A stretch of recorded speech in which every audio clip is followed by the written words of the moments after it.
Palavra da Verdade, com Hernandes Dias Lopes. Estou muito feliz de compartilhar com você, no programa Verdade e Vida, a Palavra de Deus. E hoje, para tratar de um assunto intrigante, a preocupação com as coisas materiais. Vamos basear esta mensagem em Filipenses 3:19. Vamos ouvir a leitura deste texto. O destino deles é a perdição, o Deus deles é o ventre, e a glória deles está na sua infâmia, visto que só se preocupam com as coisas terrenas. Você é uma pessoa preocupada com coisas materiais? O texto diz que algumas pessoas só se preocupam com as coisas materiais. Tem gente que acorda de madrugada, vai dormir tarde, come penosamente o pão que granjeiam, porque só se preocupam com as coisas materiais. Tem gente que não tem tempo para Deus, para o cônjuge, para os filhos, para a família, para si mesmo, porque só se preocupam com as coisas terrenas. Tem gente que casa por causa de dinheiro, que descasa por causa de dinheiro.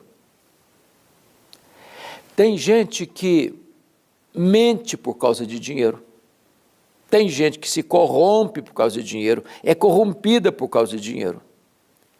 Tem gente que mata por causa de dinheiro, que morre por causa de dinheiro.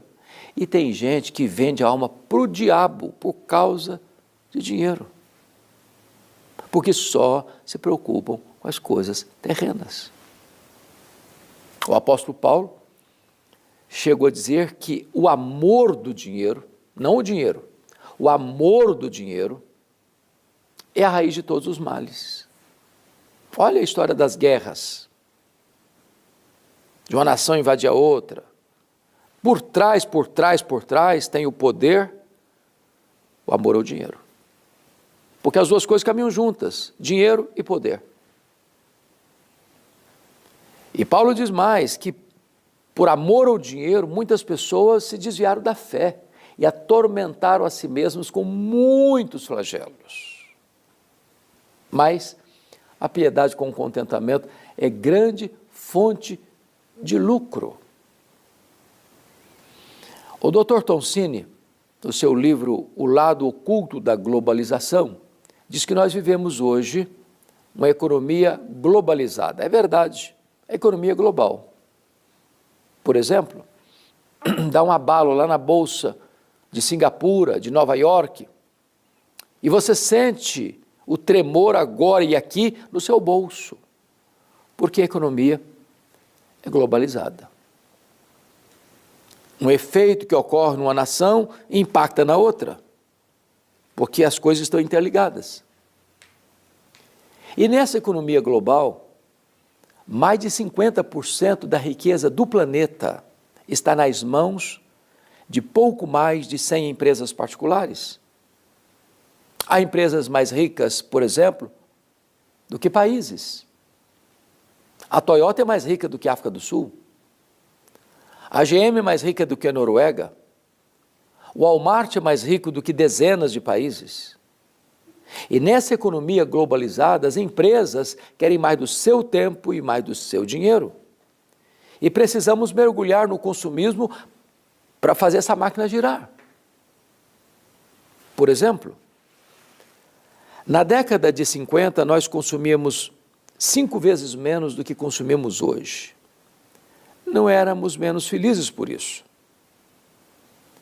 Na década de 70, 70% das famílias dependiam apenas de uma renda para manter toda a família. Hoje, mais de 70% das famílias dependem de 2 rendas para manter o mesmo padrão.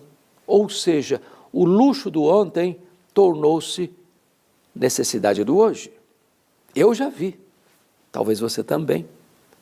Uma criança que ainda não aprendeu a falar papai e mamãe ganhar um telefone celular top de linha. Eu não sou referência porque fui criado na região rural, pé descalço. Mas que eu me lembre, eu só tive um brinquedo comprado em loja, um carrinho de plástico, muito simples. O que eu posso lhes garantir é que eu sobrevivi e nem fiquei com trauma por causa disso.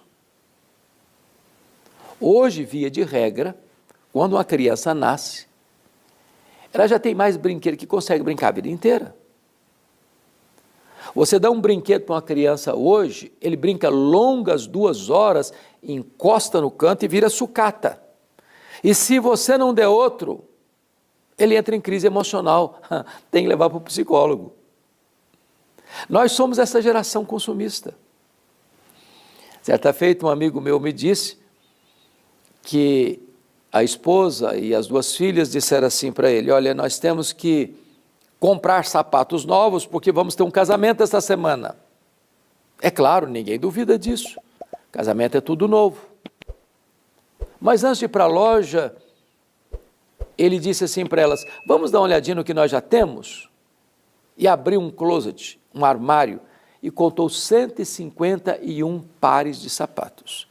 Tinha que comprar mais. Nós chamamos isso de consumismo. Eu vou lhe dar uma definição de consumismo. Consumismo é quando você compra o que você não precisa, às vezes com o dinheiro que você não tem, para impressionar pessoas que você não conhece. Porque algumas pessoas só se preocupam com as coisas terrenas. O Dr. John Rockefeller, primeiro bilionário do mundo, disse que o homem mais pobre que ele conhecia era o homem que só tinha dinheiro. E disse mais: o homem mais feliz que eu conheci chegava em casa cheirando graxa, comia um bom prato de arroz com feijão e dormia uma noite toda bem dormida. A Bíblia chega a dizer que a vida de um homem não consiste na abundância de bens que ele possui. Por isso a Bíblia diz mais: se as suas riquezas prosperam, não ponha nelas o seu coração. Por quê? Porque a essência da vida não passa por isso.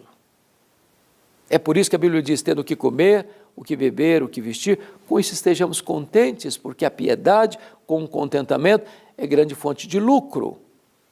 Salomão, que viveu no fausto, no luxo, num palácio cheio de ouro, com mesas fartas, diz que é melhor um prato de hortaliça onde há amor do que um banquete onde tem ódio, falta de amizade. Então, algumas pessoas só se preocupam com as coisas materiais, e ainda que as consiga, ainda que as tenha, e as tenha em abundância, isso não vai trazer nem felicidade, nem segurança. Por isso Paulo orienta Timóteo a orientar os ricos do seu tempo: não ponha a sua confiança na instabilidade da riqueza, porque o dinheiro é volátil. E o dinheiro é bom. Ninguém está dizendo que o dinheiro não é bom, o dinheiro é uma bênção. O problema não é ter dinheiro, o problema é o dinheiro ter você. O problema não é possuir o dinheiro, o problema é o dinheiro possuir você. O problema não é ter dinheiro no banco ou no bolso, o problema é ter dinheiro entronizado no coração. Jesus disse que dinheiro é mais do que uma moeda, dinheiro é uma entidade, dinheiro é um espírito, dinheiro é mamon. Aliás, a única entidade que Jesus chamou de Senhor não foi César, não foi o diabo, foi dinheiro. Ninguém pode servir a 2 senhores, as riquezas e a Deus, ao mesmo tempo. Então, seja grata a Deus por aquilo que Deus lhe deu.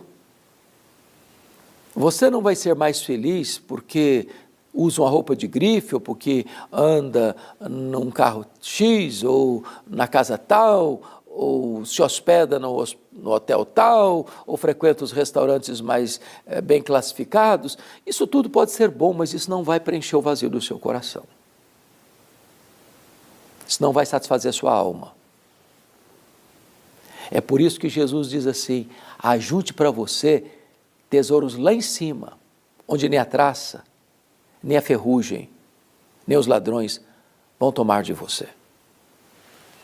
Quando Rockefeller, esse primeiro bilionário do mundo, morreu, um curioso foi ao cemitério para perguntar ao contador dele qual era a fortuna que o Rockefeller tinha deixado.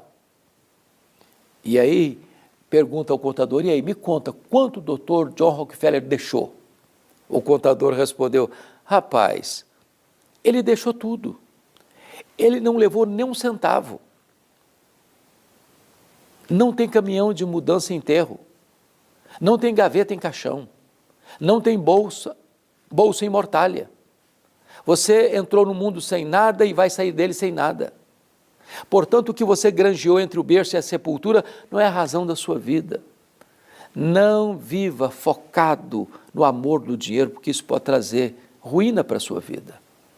Ame a Deus. Seja grato a Deus. Viva uma vida modesta. Viva uma vida feliz. Sem ganância, sem avareza. E você então encontrará o verdadeiro sentido da felicidade em Jesus. Porque só Jesus pode fazer você verdadeiramente feliz. Deus abençoe o seu coração. Eu vou orar com você. Deus, eu te peço que tu apliques esta palavra ao coração de todos quantos aqui nos assistem. Oramos assim, em nome de Jesus. Amém.